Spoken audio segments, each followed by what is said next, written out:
தந்தையாகிய இறைவனிடமிருந்தும் அவருடைய ஏக சுதனாகிய இயேசு கிறிஸ்துவிடமிருந்தும் நம் அனைவருக்கும் அருளும் சமாதானம் உண்டாயிருப்பதாக. ஆமென்.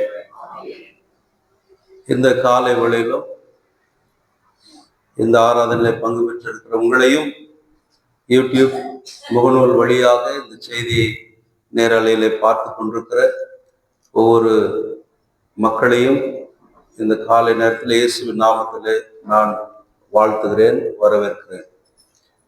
இந்த நாளிலும் வாசித்து நாம் தியானிக்க தெரிந்து கொண்டிருக்கிற திருமறை பகுதி ஏற்கனவே வாசித்த ராஜாக்களின் புத்தகத்துல 1 ராஜாக்கள் 3 அதிகாரத்துல 14வது வசனத்தை மட்டும் வாசித்து நாம் தியானிப்போம். உன் தகப்பனாகிய தாவீது நடந்தது போல நீயும் என் நியமங்களையும் என் கட்டளைகளையும் கை கொண்டு என் வழிகளில் நடப்பாயாகில் உனக்கு தீர்க்க ஆயுசு தருவேன் என்றார் என்பது. கிறிஸ்துக்குள் பிரியமானவர்களே, உங்கள் மத்தியில இன்றைக்கு 3 செய்திகளை கொடுக்க போகிறேன். முதல் செய்தி, நாளை தினத்துல மகிமை விளங்குதல் பண்டிகை. ஒவ்வொரு ஜனவரி மாதத்திலும் 6ஆம் தேதி மகிமை விளங்குதல் பண்டிகை. கிறிஸ்துமஸ்ல இருந்து 12வது நாள். ஏன் இந்த மகிமை விளங்குதல் பண்டிகை என்று நாம் பார்க்கிற பொழுது, மத்தேயு சுவிசேஷம் 2ஆம் அதிகாரம் 1 12 வரையில இருக்கிற அந்த செய்தியை நீங்கள் பார்ப்பீர்கள் என்று சொன்னால், ஏரோதனுடைய நாட்களிலே கிழக்கிலிருந்து 3 சாஸ்திரிகள், அந்த வானியல் வல்லுநர்கள், அவர்கள் பெத்லகேமுக்கு வந்து இயேசுவை பணிந்து சென்ற அந்த நிகழ்ச்சி நடக்கிற ஒரு காரியம். இயேசுடைய பிறப்பு முதலாவது சொந்த ஜனங்களுக்கு அறிவிக்கப்பட்டது. யூதர்களுக்கு, அந்த பெத்லகேமை சுற்றி இருக்கிற மக்களுக்கு, யூதேயா நாட்டில் இருக்கிற மக்களுக்கு அறிவிக்கப்பட்டது. ஆனால் இப்பொழுது புறஜாதி மக்களுக்கும் அது அறிவிக்கப்படுகிறது. சில ஈஸ்டர்ன் கண்ட்ரீஸ்ல நீங்க பார்த்தீங்கன்னா ஜனவரி 6ஆம் தேதி தான் கிறிஸ்துமஸை கொண்டாடுவாங்க. அப்ப இந்த நாளுக்கு என்ன பேர், மகிமை விளங்குதல் பண்டிகைக்கு என்ன பேர்ன்னு சொன்னா, ஜென்டைல் கிறிஸ்துமஸ் அப்படின்னு சொல்லுவாங்க. புறஜாதியாருடைய கிறிஸ்துமஸ். அப்போ புறஜாதியார் மத்தியிலும் இயேசு ஆண்டவர் பிறந்திருக்கிறார். அப்போ அனைத்துலக மக்களுடைய கடவுள் என்பதை அவர் நிரூபிக்கின்ற வண்ணமாக அந்த கிழக்கிலிருந்து வந்த சாஸ்திரிகள் இயேசுடைய அந்த பிறப்பை அந்த நட்சத்திரத்தின் வழிகாட்டுதலிலே அவர்கள் சென்றார்கள். அரண்மனையிலே இல்லை, மாட்டுத் தொழுவிலே போய் சந்தித்து தேவதூதனுடைய அறிவுறுத்தலின் பேரே அவர்கள் தங்கள் வழிகளை மாற்றி தங்கள் வீடுகளுக்கு சென்றார்கள் என்பது செய்தி. அப்ப அந்த மகிமை விளங்குதல் பண்டிகை என்பது புறஜாதி மக்களின் மத்தியில இயேசு மகிமை அடைந்தார். அந்த மகிமையை அடைந்த அந்த நாளை தான் திருச்சபை ஆண்டில ஒவ்வொரு வருடத்திலும் ஜனவரி 6ஆம் தேதி மகிமை விளங்குதல் பண்டிகை என்று கொண்டாடுகிறோம் என்று எழுதி வைத்திருக்கிறார். நாம் கொண்டாடுவதில்லை. நாளைக்கு சாயங்காலம் கோயில் 6 மணிக்கு என்ன வந்துடுவீங்களா நீங்க? என்னையா இது, போன வாரத்துல இருந்து எத்தனையா கோயில், எத்தனை சர்வீஸ், எத்தனை ஆராதனை, எத்தனை ராபோயினம், போதுமா கோயிலுக்கு போய் போய் போர் அடிக்குது இப்படின்றாங்க ஒருத்தர். இல்லை, போர் அடிக்கல, கோயில் 1000 நாட்களை பார்க்கலாம் ஆண்டோடைய சமூகத்தில் இருக்கிற ஒரே நாள் நல்லது. அந்த ஒரு நாள் டெய்லியே இருக்குமே அப்படின்னு நீங்க யோசிக்கிறீங்க, நல்லதுதான். அப்ப மகிமை விளங்குதல் பண்டிகையுடைய முக்கியத்துவம் இதுதான். 2வது பிரசங்கம், முதல் பிரசங்கம் முடிஞ்சிடுச்சு, அவ்வளவுதான். 2வது பிரசங்கம் இப்போ வாசித்தோம் இல்லையா? இன்னைக்கு என்ன செய்தி கொடுக்கப்பட்டிருக்கிறது? சாலமோன் பேரரசனுடைய நாட்களில் நடந்த ஒரு நிகழ்ச்சி. சாலமோன் அவருடைய தாவீதுடைய கடைசி மகன். அங்க சாலமோன் அப்படின்ற பேருக்கு அர்த்தம் தெரியுமா உங்களுக்கு யாருக்காவது? சாலமோன் பேருக்கு அர்த்தம் என்ன? சமாதானம் அப்படின்னு அர்த்தம். ஷாலோம் இல்லையா, யெகோவா ஷாலோம் அப்படின்றதுல யாவே சமாதானத்தின் கடவுள். அப்ப சாலமோன் அப்படின்னு சொன்னா என்ன பேரு? சமாதானம் என்று அர்த்தம். ஆனால் நாத்தான் தீர்க்கதரிசி அவருக்கு இன்னொரு பேர் வச்சாரு. யாருக்கான ஞாபகம் இருக்கா? யாருக்காவது ஞாபகம் இருக்கா? சாலமோனுக்கு இன்னொரு பேர் இருக்கு.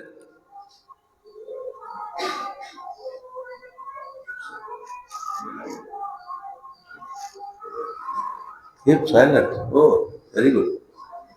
சரி, நானே சொல்லிடுறேன். எதீதியா. இப்ப ஞாபகம் வந்துச்சு, ஆடுச்சு சொல்ல மறந்துட்டேன். எதீதியா அவருக்கு பேர் வச்சாரு. எதீதியா அப்படின்னு சொன்னா கர்த்தருக்கு பிரியமானவன் என்று பெயர் அர்த்தம். எதீதியானா என்ன அர்த்தம்? கர்த்தருக்கு பிரியமானவன். சமாதானம் கர்த்தருக்கு பிரியமானது. இப்ப சமாதானம் கர்த்தருக்கு பிரியமானது இல்லையா? அப்ப இந்த சமாதானம் கர்த்தருக்கு பிரியமானவனா இருக்கிற சாலமோன் அவர் ஏகப்பட்ட தப்பு பண்றாரு. அவர் பண்ணாத தப்பே இல்லை. ரொம்ப மோசமான ஆளு சாலமோன். நான் இல்லை, அவரு ரொம்ப மோசமான ஆளு. அவர் செய்த தவறு பெருசு, ரொம்ப பெரிய தவறுகள் எல்லாம் பண்ணிட்டாரு. ஆனா ஒரே ஒரு சிறப்பான காரியத்தை செய்துட்டார். அவர் என்னன்னா, தேவனுக்கென்று எருசலேமில் ஒரு பெரிய தேவாலயத்தை கட்டினார்.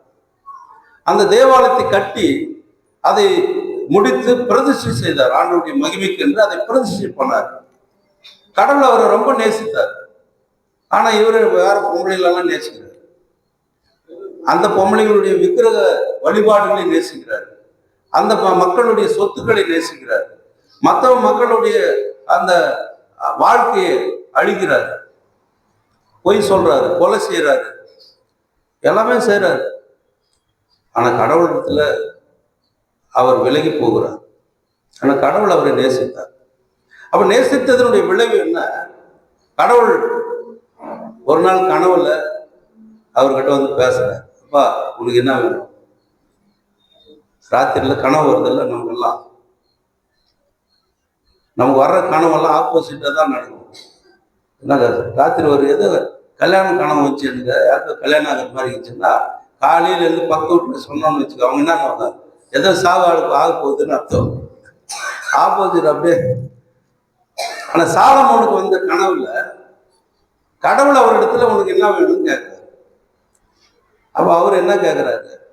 கொஞ்ச நாளைக்கு முன்னாடின்னா நான் சின்ன பையனா இருக்கும்போது ஜான் சுந்தரையரும் எங்க அப்பாவும் பர்கூர்ல பரவச சித்பாவும் சேர்ந்து ஒரு படம் எடுத்தாங்க. அந்த காலத்துலேயே அவங்க வீடியோ படம் எடுத்தாங்க, டிவி படம். பேரு சாலமோன் பேரரசு. அதுல அந்த சொப்பன காட்சியில ஒரு பாட்டு வச்சாங்க. அந்த பாட்டு அது எங்க அப்பா எழுதி கம்போஸ் பண்ணி இசையமைத்து பாடுறது. அதை நான் பாடுறத ஞானம் வேண்டும், ஞானம் வேண்டும், ஞானம் வேண்டும், ஞானம் வேண்டும், ஞானம் வேண்டும், ஞானம் வேண்டும். எளியவன் ஏக்கம் ஏற்றி வைத்த வலியவனே நாயகனே. எளியவன் ஏக்கம் ஏற்றி வைத்த வலியவனே நாயகனே. வலியாக தந்தே என்னை உமக்கே, வலியாக தந்தே என்னை உமக்கே வரனே. ஞானம் வேண்டும், ஞானம் வேண்டும், ஞானம் வேண்டும், ஞானம் வேண்டும், ஞானம் வேண்டும்.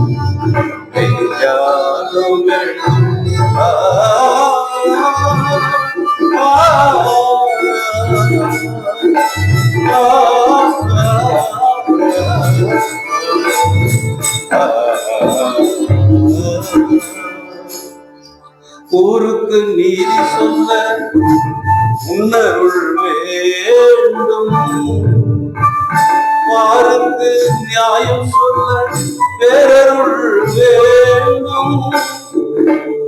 உனதா தேவா உமக்கு ஒரு கோவில் கட்ட எனக்கு அருள் வேண்டும்.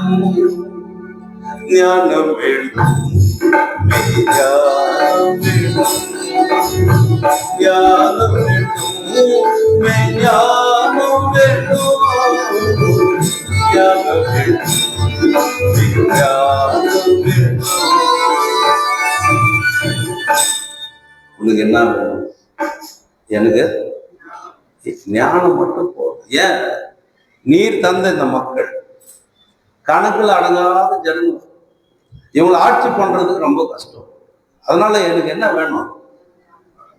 ஞானத்தின் உறைவிடமாகிய கடவுளிடத்துல ஞானத்தை கேட்டோம்.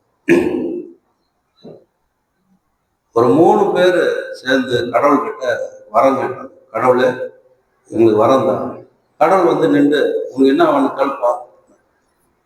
அவன் ஒருத்தன் அமெரிக்கால இருந்து வந்துக்கிறான். அவன் கேட்டான், எனக்கு $, ரூபா நோட்டு இல்லை, ஒரு ரூம் ரொப்பி வேணும். அப்படியா, சரிப்பா எடுத்துப்பான். ரூம் ரொப்பி $, நோட்டே அடிக்கிட்டு ஃபுல்லா கோடிக்கணக்கான ரூபா போட்டு சாமி கொடுத்துட்டாரு.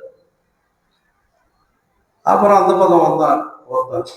அவன் வந்து அமெரிக்காக்காரன் போயிட்டான். ஜெர்மன்காரன் ஒருத்தன். அவன் கேட்டான், என்னப்பா ஒரு ரூம் ரொப்பி எனக்கு தங்க கட்டிலாம் அடுக்கி ரூமை பூட்டிட்டு சாவியை வச்சுட்டான். 3ஆவது நம்ம அழுப்புங்க இந்தியாக்காரர் ஒருத்தர் கேட்டாரு, உனக்கு என்னப்பா வேணும்? அதனால எனக்கு எது வேணாம். கடவுள் ரொம்ப நல்ல மனுஷங்க, இவனுக்கு எது வேணான்றான். இல்லைப்பா எதுனா கேளு. சரி ரொம்ப கேட்குற, பேசாம 2 ரூமையும் பூட்டி சாவி அங்கிட்டு. எந்த ரூம? ரோபோ நோட்டு தங்க. இப்படியெல்லாம் வர கேட்குற காலத்துல சாலமோன் எதை கேட்குறாரு? ஐயோ நீங்களும் நானும் கூட என்ன கூட கேட்டிருந்தா நான் என்ன சொல்லியிருப்பேன்? கடவுள் வரம் கேட்டாருன்னா, இது ரொம்ப கஷ்டமா இருக்குது, ஃபீஸ் கட்ட முடியல, அதை கட்ட முடியல, இதை கட்ட முடியல, எதெல்லாம் கொஞ்சம் துட்டு கொடுத்து அனுப்பியா. நம்ம அப்படித்தானே கேட்போம். கொஞ்சம் ஒரு சின்னதாக வீடுன்னா நீங்கள் வேற எதுன்னு வச்சுக்காதீங்க, ஒரு மொட்டை மாடி வீடு, அப்புறம் ஒரு காரு, அதை நிற்க வைக்கிறதுக்கு ஒரு இடம், இப்படி நம்ம ஏதோ ஒரு ஆசை நம்ம கேட்போம். நமக்கு தேவை ஏதோ ஒன்று கேட்போம். ரொம்ப பெருசாக இல்லைனாலே ஏதோ ஒரு நடுத்தரமா கேட்போம். ஆனா இந்த மனுஷன் என்ன கேட்டிருக்காரு? எனக்கு ஞானம் வேணும். அப்ப ஞானம் கொடுக்குறாரு. ஞானத்தை மட்டும் இல்லை, நீ கேளாத ஐஸ்வர்யத்தையும் நீ கேளாத நன்மைகளையும் நான் உனக்கு தருவேன் அப்படின்னு சொல்லிட்டாரு. உனக்கு முன்ன பின்ன எவனுமே இருந்தது அப்படின்ட்டாரு. உனக்கு சரியான ராஜா இல்லை. அந்த அளவுக்கு சாலமோனை கடவுள் உயர்த்தி சமூகத்துல வைத்தார். அவன் விழுந்து போனான்.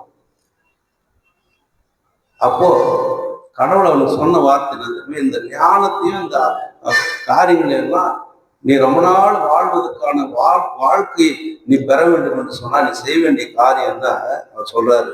அதை தான் நான் உங்களுக்கு வாசித்தார். உன் தகப்பனாகிய தாவீது நடந்தது போல நீ என் நியமங்களையும் என் கட்டளைகளை கை கொண்டு என் வழிகளில் நடப்பாயாகில் என்ன கிடைக்கும் உனக்கு? தீர்க்க ஆயுசு.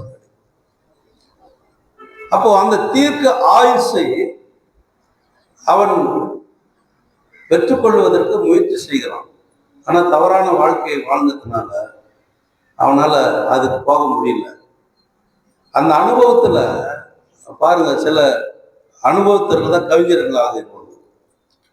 சில மோசமான அனுபவத்துல இருக்கிறவங்க கவிஞர்கள் ஆகிடுவாங்க. நீங்க பாத்தீங்கன்னா அவன் கெட்ட பழக்கத்துக்கு அடிமையாயிடுவான். கெட்ட பழக்கத்துக்கு அடிமையாயிட்ட பிறகு சாதாரண மனுஷன் பெரிய ஞானி ஆயிடுவான். எனக்கு தெரிஞ்ச ஒருத்தர் நல்லா குடிப்பார். எங்க வீட்டுக்கு எதிர் தெருவில் அவர் நிற்பார். அவர் வீடு எதிர், எங்க வீடு ஒரு சந்து இருக்கும். அந்த சந்துக்கு வெளியே வந்தோம்னா அதுக்கு எதிர் வீடு. இந்த போஸ்ட் கம்பத்தை பார்த்து பேசிட்டு பாரு, மிஸ்டர் பேதர், நீங்க ஏன் இயேசு மறுதளிச்சீங்க? மிஸ்டர் யுவதாஸ், எப்படி நீங்க அவரை காட்டி கொடுத்தீங்க? பெரிய தப்பு பண்ணீங்க அப்படின்னு பேசினிப்பாரு. எப்போ? பெரிய ராத்திரில நாங்க போய் கலாட்டா பண்ணணும் அவரை. ஏன் சொல்றேன்னா, ஞானம் அல்லது தெளிவு, அவங்க சில வித்தியாசத்துல கவிஞர்கள் ஆயிடுவான். சாலமன் அப்படி ஆயிட்டாரு. நீதிமொழிகள் புத்தகத்தை எழுதுறான், பிரஸ்டிங் என்ற ஒரு புத்தகத்தை எழுதுறான், உன்னத பாட்டு என்ற ஒரு புத்தகத்தை எழுதுறான். தன்னுடைய அனுபவத்துல அவன் சொல்லிட்டான், ஒரே வார்த்தையில சொல்லிட்டான், எல்லாமே கரெக்ட், எல்லாமே சரிதான், வானத்துக்கு கீழே பூமிக்கு மேல மொத்தமே மாயை அப்படின்ட்டான் ஒரே வார்த்தை. எவ்வளவு மோசமான அனுபவத்துல வந்து பார்ப்பாங்க. எல்லாமே மாயை, எல்லா இன்பங்கள் எல்லாமே இல்லப்பா, எதுவுமே கிடையாதுப்பா. ஒன்னே ஒண்ணுதான், கடவுளுடைய நியமங்கள், கடவுளுடைய கட்டளைகளை கை கொள்ளுவது தீர்க்காயுசை பெறுவீர்கள். இன்றைக்கு தீர்க்காயுசோடு இங்கே கடவுளுடைய ஞானத்தின் ஊற்றாகிய ஞான கண்மொழியாகி இயேசுவை நோக்கி நாம் ஜெபித்து வாழ்கிற மக்களா இருக்கும். அவன் ஜெபித்து கேட்டான், என்ன ஜெபம்? எனக்கு ஞானம் வேணும். மக்களை சிறப்பா வழிநடத்தணும், அதுல எந்த விதமான சந்தேகமும் இல்லை. ஞானத்தோடு ஷோபா, நாட்டினுடைய இளவரசி ஷேபா வருகிறார். அவ வந்து பேசுறான். இவனுடைய ஞானத்தை கேள்விப்பட்டு பொண்ணும் பொருளும் கொண்டு வந்து அவனை பார்க்கிறான். அவன் என்ன பண்ணிட்டான், கூட்டு போய் அரண்மனையெல்லாம் சுத்தி காட்டுறான். அம்மாவுக்கு பொக்கிஷ சாலைகளை காட்டுறான், ஆயுத குவியல்களை காட்டுறான். அதுவே அவனுக்கு எண்ணம் ஆயிடுச்சு. இவ போய் ஊரெல்லாம் சொல்லிட்டான், இவ்வளவு வச்சுருக்கிறான் சாலமோன் உள்ள அப்படின்னா, பக்கத்து நாட்டுக்காரெல்லாம் கரெக்டா நேரம் பார்த்து வந்து அடிச்சு தரட்டு போயிட்டே இருக்கான். மொத்த கொள்ளட்சம் போயிட்டான். அவனுடைய ஞானத்திற்கு அடையாளமாக ரெண்டு பொம்பளைங்க வந்து ஒரு குழந்தைக்கு சண்டை போடுறாங்க இல்லையா? தெரியல உங்களுக்கு அந்த நிகழ்ச்சி? ரெண்டு பேருக்கும் குழந்தை பிறந்துச்சு. ஒரு குழந்தை ஒரு அம்மா பார்க்கும்போது பரண்டி போடும்போது செத்துச்சு. அந்த இன்னொரு அம்மா வந்து இந்த ஒரு குழந்தையோட இருக்குது. இவ வந்து இந்த குழந்தை இருந்துதான். ரெண்டு பேருக்கு சண்டை.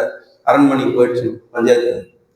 ராஜா கிட்ட போனோன்னா ராஜா யோசிச்சு பார்க்குற என்ன பண்றதுன்னு தெரியலன்னொன்னா, சரி இந்த குழந்தைய வெட்டி பாதிப்பதியை கொடுத்துருட்டாரு.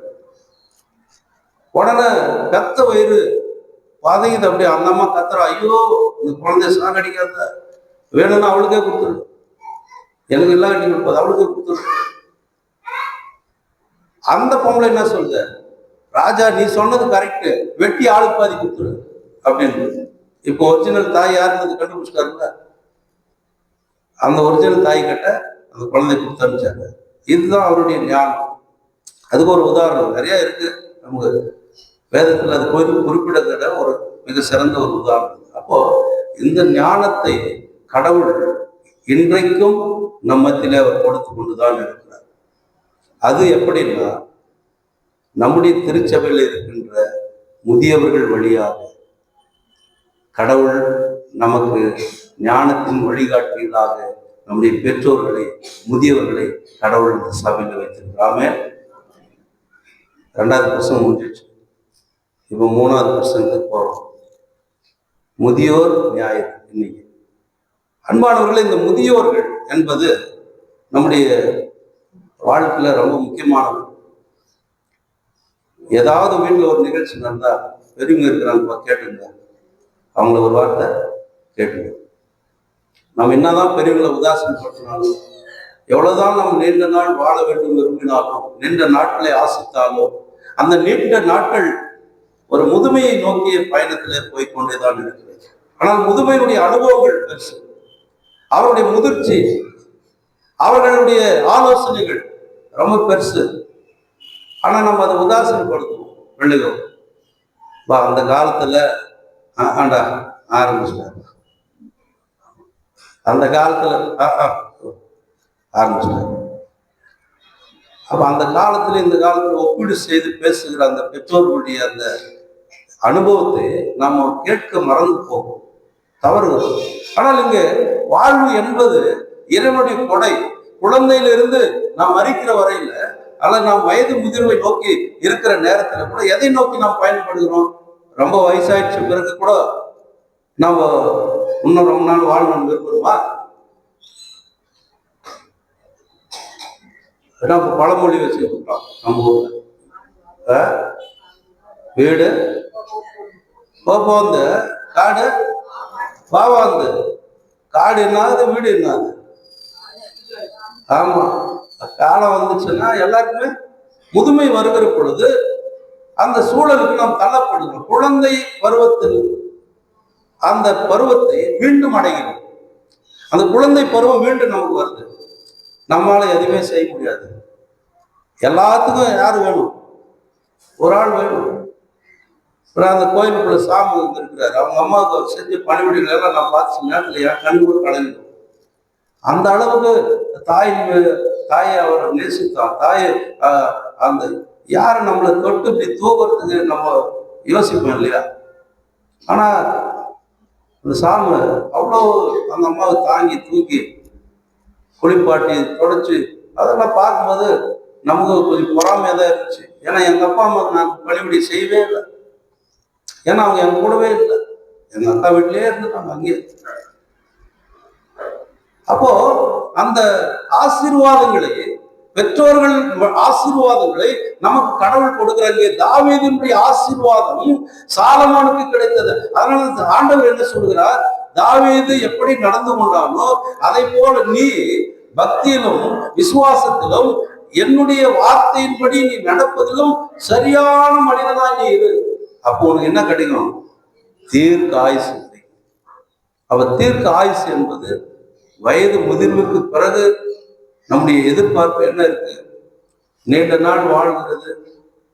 தம் பெற்றோரை மதிப்பவர்களுக்கு தான் நீண்ட நாள் வாழ்க்கைன்னு வேதம் சொல்லுது. அப்படிதானே சொல்லுது? யாத்திராம்பம் புத்தகத்துல 20ஆம் அதிகாரத்துல 16வது வசனம் என்ன சொல்லுகிறது? நீ நன்றாக இருப்பதற்கு, நீ நெடுநாள் நிலைத்திருப்பதற்கு உன் தகப்பனை தாயும் கனம் பண்ணு.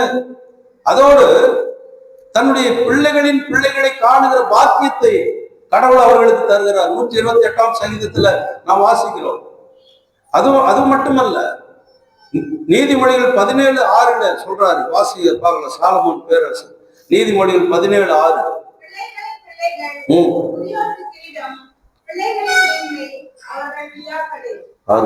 பிள்ளைகளுடைய பிள்ளைகள் அந்த பெற்றோர்களுக்கு என்னவா? அது கிரீடம் அப்படின்றாங்க. சாலமோன் தான் சொல்றாரு, நம்ம சொல்ல. சாலமோன் நிறைய சொல்றாரு, பெரியவர்களை பற்றி, முதியவர்களை பற்றி சொல்றாரு. நரைத்தவனுக்கு கடவுள் அருளுகிற ஆயுள் பெருசு. முதிர்ந்தோர் அந்த காலத்துல தலைவர்களாக இருந்திருக்கிறார்கள். இந்த காலத்தோட சபையில நம்ம என்ன செய்யறோம்? பெரியவங்களை பார்த்து அவங்க கௌரவிக்கணும். அவங்க பெரியவர்ப்பா, சபையில பெரியவர் இருக்கிறார், அவரு குடும்ப தலைவர் பதவி. இந்த சபையில பெரியவங்க இருக்கிறாங்க, அவங்களுக்கு மாத சங்க தலைவர். இந்த சபையில பெரியவங்க இருக்கிறாங்க, வாலிபனை தூக்கி போயிட்டு அது இந்த சபைக்கு தலைவராக சொன்னா இருப்பாரா? செய்ய முடியுமா? அப்போ ஒரு முதிர்ச்சி அனுபவம் இருக்கணும், சபையை நடத்தக்கூடிய அனுபவம் இருக்கணும். ஆனா கடவுள் அந்த அனுபவத்திற்கான வழிகளை நம்ம காட்டுவார். மோச இடத்துல சொன்னாருங்க, மோச நீ வா, இந்த ஜனங்களை போய் மீட்டு எடுத்துட்டு வா, ராஜா அரண்மனைக்கு போய் பேசிட்டு வா. அரண்மனைக்கு போறது அவனுக்கு ஒன்றும் பெரிய விஷயம் இல்லை. ராஜா கிட்ட பேசுறது அவனுக்கு ஒரு புதுசு இல்லை. அவன் சாதாரணமா அரண்மனைக்கு போயின்னு வந்திருந்த ஆள்தான். அங்கதானே வளர்ந்தான், அங்கதானே அவனுடைய வாழ்க்கை வாலிப பருவரை அவன் அங்கேதான் வளர்ந்துருக்கிறான். ஆனா இப்ப சொல்றான், நான் திக்குவாங்க மந்த நாவு, நான் போய் என்னத்துக்கு பேசுறது? அப்ப அவர் என்ன சொல்றாரு? நான் பேசுறேன், நீ போ, நான் பேசுறேன், நீ போ. பல லட்சக்கணக்கான மக்கள் ஒரு காலகட்டத்தில் அவன் சொல்றான், தயவு செய்து என்னை விட்டுடுப்பா, இந்த ஜனம் மோசமான ஜனம், வணங்கா கழுத்துள்ள ஜனம், இவங்களை நான் என்ன செய்ய முடியாது, வழி நடத்தவே முடியாது. ஜீவ புஸ்தகத்திலிருந்து கூட என் பேரை கிருகி எடுத்துருன்றோம். நான் இவங்களால நரகத்துக்கு கூட போறப்பா, என்னை விட்டுரு தயவு செய்து. அந்த அளவுக்கு தலைமை பொறுப்பு சாதாரண விஷயம் இல்லை. ஆனால் நம்முடைய வீடுகளிலும் சரி, நம்முடைய சமுதாயத்திலும் சரி, நாம் வாழ்கின்ற கிராமங்களிலும் சரி, ஒரு தலைவர்களாக முதியோர்களை கடவுள் ஏற்படுத்துகிறார். 92ஆம் சங்கீதம் 15வது வசனத்துல நம்ம வாசிக்கிற நீதிமானுடைய மகிழ்ச்சி, வளம், முடிவில்லாத வாழ்வு. பின்னர் அவங்க அமைதியா தங்களுடைய வாழ்க்கையை முடிக்கிறார். முதிர் வயதிலும் அவர்கள் கனி தருகிறார்கள். முதிர் வயதிலும் அவர்கள் கனி தருகிறார்கள். அப்ப நம்முடைய திருச்சபையில் இருக்கிற முதியவர்கள், அவர்கள் நமக்கு கொடுக்கிற ஆலோசனைகளை, கட்டளைகளை நாம் என்ன செய்யணுமா? பொறுமையா கேட்கணும். அது நமக்கு சில நேரத்துல சில நன்மைகளை நமக்கு கொடுக்கும். சில இடத்துல போய் நான் உட்காந்து பேசணும், பெரியவங்க பேசணும், அவங்க பேசினே இருப்பாங்க. பக்கத்துல இருந்து சொல்லுவாங்க, ஐயரு ஏன் பேசினது, போதும் நிறுத்து, ஐயர்கிட்ட என்னத்துக்கு இவ்வளவு பேசுங்க, போதும் நிறுத்து. நான் சொல்ல, இருமா பேசிட்டோம், அவர் பேசணும், அவர் தான், அதுதான் அவருடைய விருப்பம். பேசட்டும். 92 வயசு ஒருத்தர். அப்போ அவரு ஒரு கல்லூரியில பேராசிரியரா இருந்தவர். அவர் மற்றப்பள்ளி கண் ஆஸ்பத்திரியில அவர் ஒரு போர்டு மெம்பர். அவர் அங்கி போட்டு நான் போய் நின்ற உடனே அந்த 92 வயசு வாலிபர் எழுந்து நிற்கிறார். நான் சொன்னேன், ஐயா நீங்க போய் எழுந்து நிற்கலாம், தயவுசெய்து உட்கார மக்கள். அவர் சொன்னார், நீ ஊழியக்கார ஐயா, நீ கடவுளுடைய பிரதிநிதி, நான் உனக்கு மரியாதை இல்லை, ஆண்டவருக்கு மரியாதை. 92 வயசுங்க. நம்பவே ரத்தனவேலுன்னா அவர் பேர். நம்ம திருப்பத்தூர் சிஎஸ்சி சர்ச்சில் அவர் மெம்பரா இருக்கு. அப்போ வயது அங்க முக்கியம் இல்லை. அந்த பெரியவர்கள் கொடுக்கிற அந்த கணம் என்பது கடவுளுக்கு. அப்ப இங்க சொல்றாரு சாலமோன் இடத்துல, நீ தீர்க்க ஆயுசு உனக்கு தருவேன்னு சொன்னா நீ என்ன பண்ண? கடவுளுக்கு பயந்துரு, கடவுளுக்கு கீழ்ப்படி. கடவுளுக்கு பயப்படுகிற மனுஷன் பிள்ளைங்க கூட அவங்களுக்கு உதவியா இருக்கணுங்க. வாசிங்க ஒரு நீதிமொழிகள் 6ஆம் அதிகாரம் 20வது வசனத்தை வாசிங்க.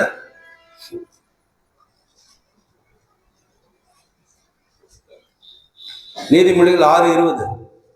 என் மகனே,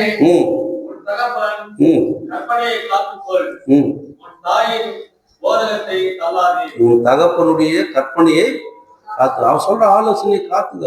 உன் தாயினுடைய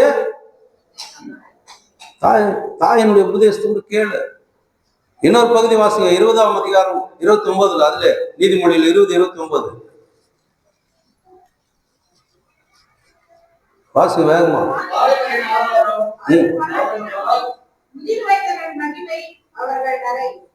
முதிர் வயதுல இருக்கிறவனுடைய மகிமை என்ன?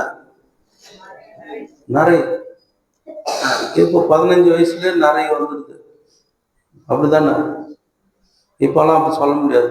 நரைத்தவன் டை போடணும் வரல, அதனால உங்களுக்கு தெரியும் வெள்ள முடியலாம் நிறையா. இந்த வயசுல வெள்ள முடி வந்துச்சா அப்படின்னாக்கா, இப்போ 15-10 வயசுல என்ன ஆயிடுது, வெள்ள முடி வந்து. நீ நம்புவீங்களா? ஒரு வயசு குழந்தைக்கு சுகர் இருக்குது. சுகர் பேஷண்ட் ஒரு வயசு குழந்தை இருக்குதுங்களா இல்லையா? இருக்கு. ஆனால் வயது முதிர்ந்தவர்கள், நரைத்தவர்கள் என்பவர்கள் மரியாதைக்குரியவர்கள், கனத்துக்குரியவர்கள். அவர்கள் மகிமையை அந்த முடியை காட்டுதுப்பா, வயசு ஆயிடுச்சுப்பா அப்படின்றோம். அவர்களை நாம் மதித்து அவர்களுடைய வழிகளில் அவங்க அப்படி வரும்போது கூட நம்ம என்ன செய்யணும்? பெரியவங்க வந்தா லேவியராகும் 19ஆம் அதிகாரத்துல 32வது வசனத்தை வாசிங்க பார்க்கணும். லேவியராகும் 19:32.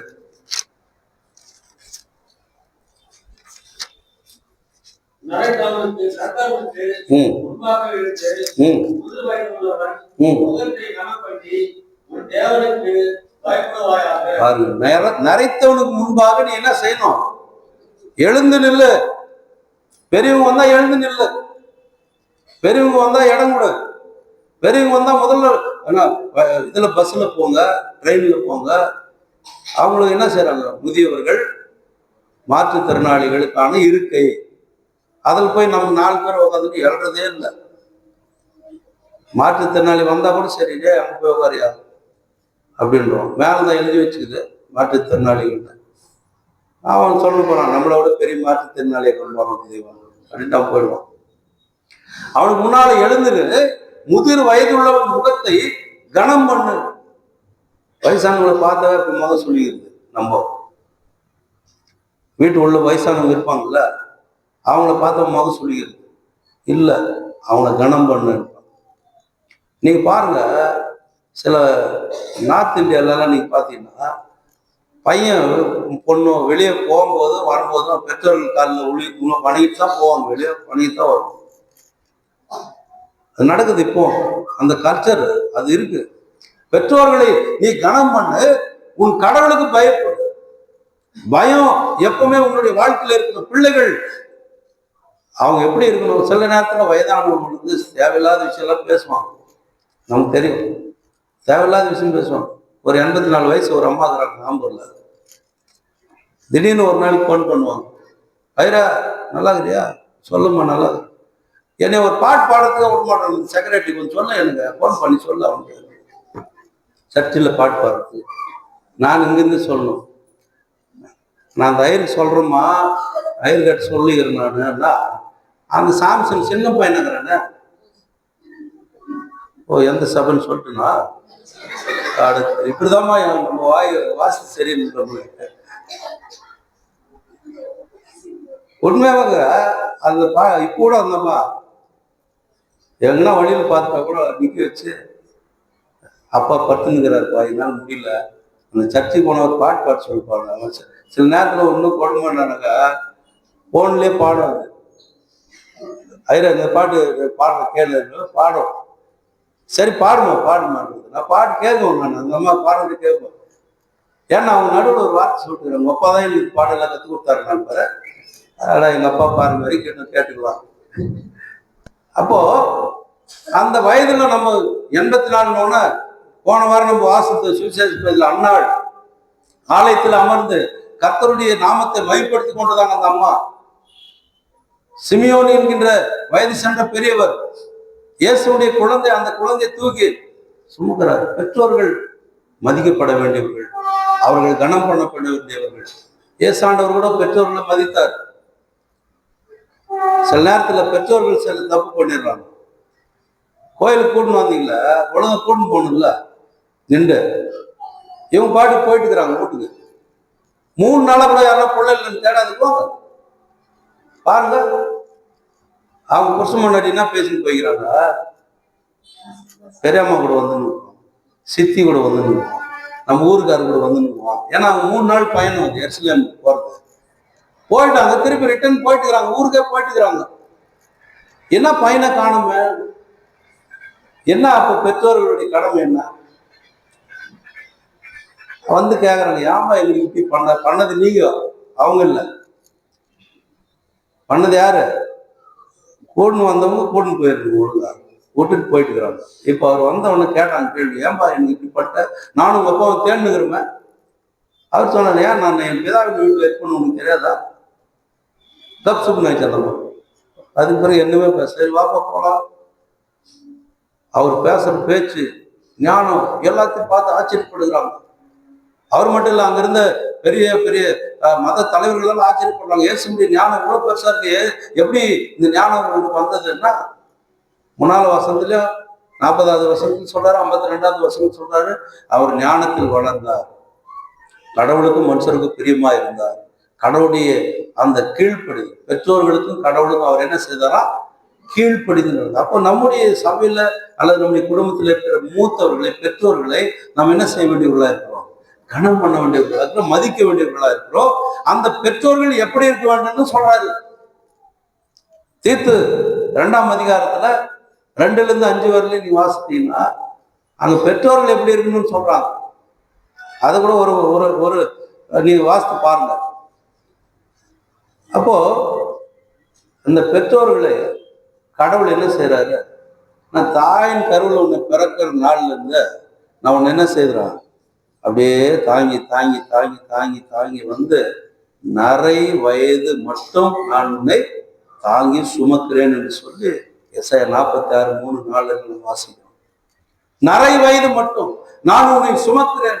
128:6 வாசம், நீ உன் பிள்ளைகளின் பிள்ளைகளுக்கு நீண்ட ஆயுள் கடவுளுக்கு தருகிறார். அது மட்டுமல்ல, சங்கீதம் 71:9-18 வசனங்களிலே சொல்ல, முதிர் வயதுல கடவுளை என்னை தள்ளிடாது, முதிர் வயது ஆகும் போது என்னை தள்ளிடாது. என் பிள்ளைங்க ஒருவேளை தள்ளிடலாம், என் குடும்பத்தார் ஒருவேளை தள்ளிடலாம், ஆனா நீ என்ன தள்ளிடாத ஆண்டவர் அப்படின்னு தாவீது கேட்கிறோம்.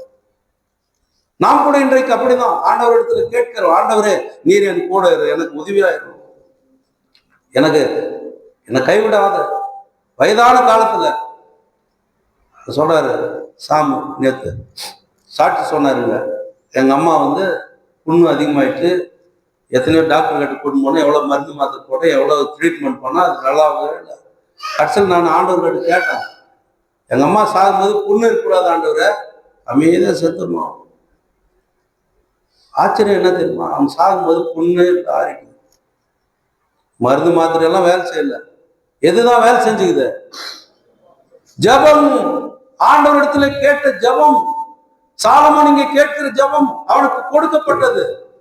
அப்போ வயதான காலத்துல இருக்கிற பெற்றோர்களுக்கு என்ன கடமைன்னா, நீ ஆண்டவரிடத்துல ஜபித்து ஆண்டவருடைய வார்த்தையை வாசித்து தியானித்து அமைதியாய் நீங்கள் வாழணும். எதை குறித்து கவலைப்படாது, பிள்ளைகளை குறித்து கவலை வேணாம், வேற எந்த காரியங்களை குறித்து கவலை வேணாம்.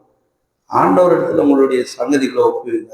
மரியாள் இந்த காரியங்களை எல்லாம் மனதிலே எடுத்துக்கொண்டார். ஆகையினால் என்னுடைய கண்பானவர்களை, நம்முடைய வாழ்க்கையில பெற்றோர்கள் மிக முக்கியமானவர்கள், நம்மை விட பெரியவர்கள் ரொம்ப முக்கியமானவர்கள். அவர்களுக்கு நாம் கொடுக்கிற மரியாதை மிக மிக முக்கியமானது. நீ மரியாதை செய்தால் உனக்கு அந்த மரியாதை கிடைக்கும். ஒரு வீட்டில் வயதான தாத்தா இருந்தார்.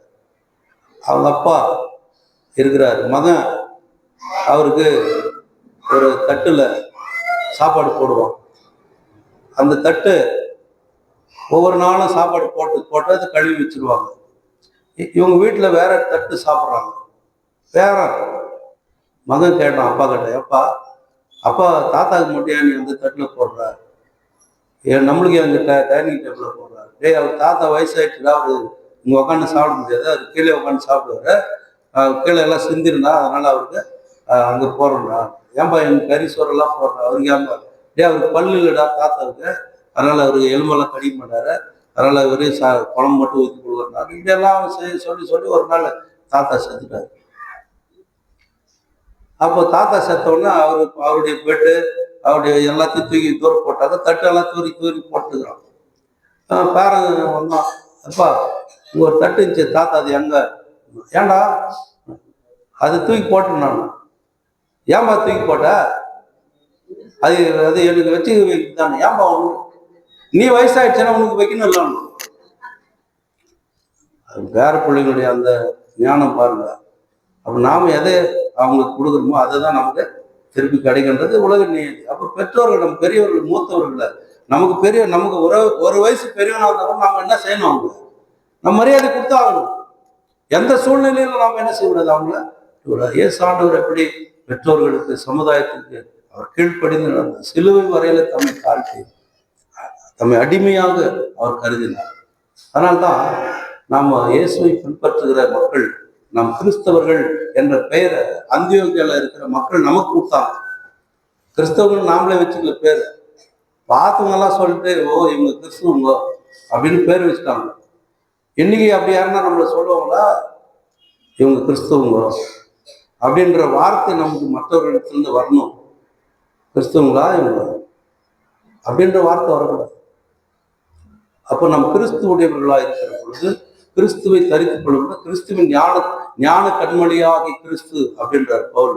அந்த ஞான கண்மொழியாகி கிறிஸ்துவில நாம் சாரமேற்றப்பட்டவர்கள், ஊன்ற கட்டப்பட்டவர்கள், அவருடைய பிள்ளைகளாய் இந்த சமூகத்துல ஆண்டவரை மகிமைப்படுத்துவோம். ஆண்டவருடைய மக்களாக இருக்கிற பெரியவர்களை நாம் ஏற்றுக்கொள்ளுகிறவர்களாய், கனம் பண்ணவர்களாய் இருந்து கர்த்தருடைய பிள்ளைகளாய் தீர்க்காயுசோடு நாம் வாழ தூய் ஆவியானவர் நம்மை சக்திப்படுத்தி உழைத்து காப்பாராக. ஆமீன். எல்லாவற்றுக்கும் மேலான தேவ சமாதானம் நம் இருதயங்களிலும் சிந்தனைகளிலும் கிறிஸ்து இயேசுக்குள் காத்துக் கொள்வதாக. ஆமீன். ஸ்தோத்திர பலியை நாம் பாடுவோம்.